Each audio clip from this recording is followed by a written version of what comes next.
Hello there and thanks for watching. Recently I made a video about the academic philosopher Derek McAllister, who presents himself on YouTube as Dr. Derek. Today we're going to have a look at one of his other videos, in which Derek claims that people who ask, "Who created God?" have misunderstood something. I wonder if that's the case. Alright, so I'm going to pause here. I like this. Wait, Derek, what are you doing here? How did this end up in your final cut?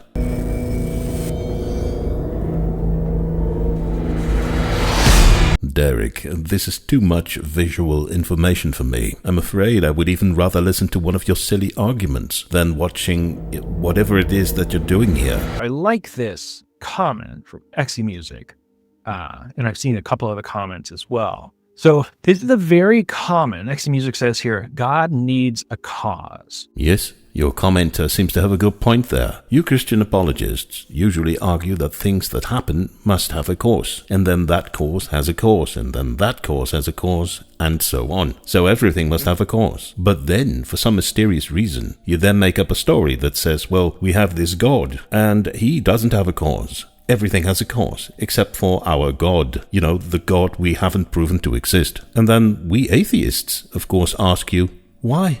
Why doesn't your God have a cause? So what created your God? Or how did your God come into existence? Perfectly fine question. Uncaused cause is just made up nonsensical phrase.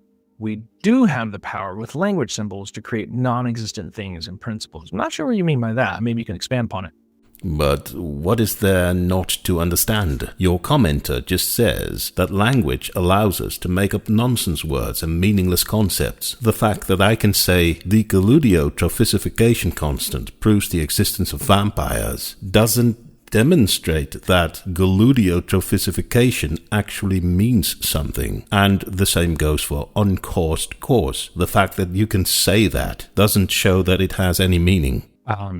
I don't think uncaused cause is the made-up nonsensical phrase, because this is the idea that, again, just following logically, like, feel free, if you don't like the conclusion, go up to one of the premises and tell us where the argument went wrong. Well, your argument goes wrong because all you do is invent something that you call uncaused cause, and you have nothing to show for. There is no evidence that proves that such a thing as an uncaused cause exists, and logic doesn't lead to it either.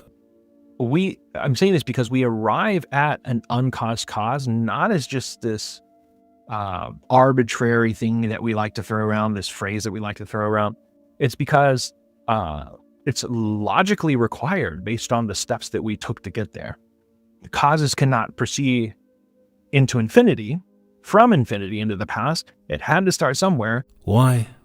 Why did it have to start somewhere? Why can't we have an infinite regress of causes? This is exactly the point that you Christian apologists keep repeating over and over again, without demonstrating it to be true. Why would there need to be a first cause that caused everything? Why can't this chain of events go back indefinitely? This is where your argument always falls apart. You cannot explain this. It had to cause other things. That's what we mean by first cause. And if it's causing other things, it's the first one, that means that it had to be uncaused. Well, why would it be uncaused? Because if it were caused itself, it would keep going and keep going and keep going. It has to stop somewhere. Why? Why does it have to start somewhere? You're no longer making an argument here. You're just repeating your unproven claim that a chain of causes can't go back forever, and it needs to have some sort of first cause. Why? Explain that to me. Now, to your first point, God needs a cause. That is a very, very common criticism. Who, or let's say what, caused God? And while you let that question sink in, you suddenly realize how much of a problem that is to your Christian worldview. Who, or let's say what, caused God?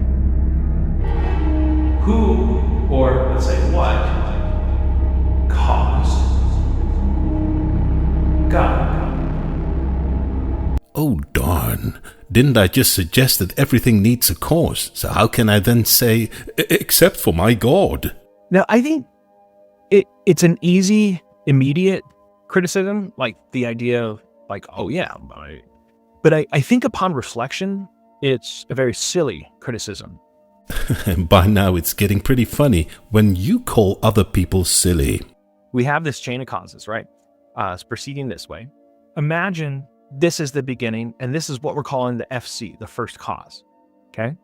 No, not okay. You just assume the existence of a first cause. Why would I accept that? How do you know that there is a first cause? The objection says, well, there had to be something that caused God.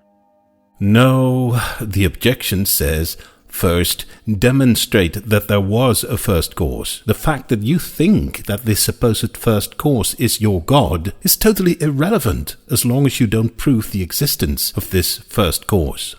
Okay, I'm fine with that. If you want to say that, there had to be something that caused the first cause. Well, in that case, though, to see how silly this is that then this thing would not be the first cause. It would be the first cause plus one.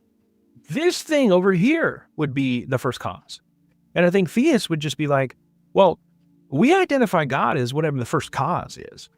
Sweet mother of Gandalf, you act as if the objection against your first cause argument is that your imagined first cause must have had its own cause, and you call that silly because you then imagine another earlier first cause. You seem to think that assuming or imagining things somehow is an argument.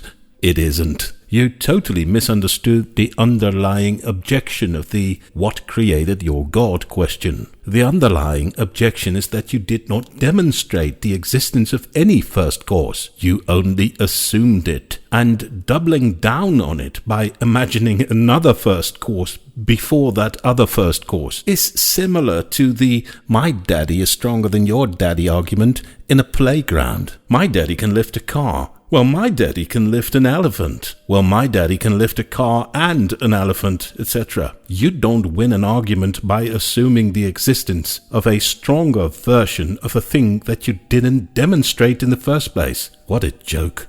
Just demonstrate that a supposed first cause somehow exists or needs to exist. Okay, well, if this has a cause right here, so this is going to be the first cause, and you're going to say, no, we're going to keep backing up.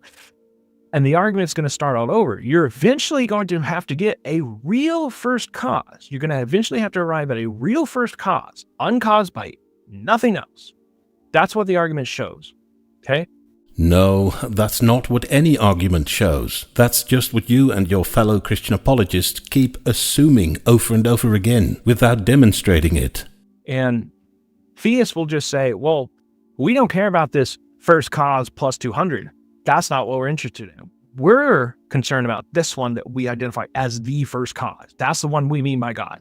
So just to say that, well, what caused God, that just misunderstands the argument, actually. No, you cucumber salad for brains. You don't even understand your own argument. You think a claim or an assumption somehow is an argument. This is really when we need to say goodbye to Derek for today. It really baffles me that Derek has a PhD.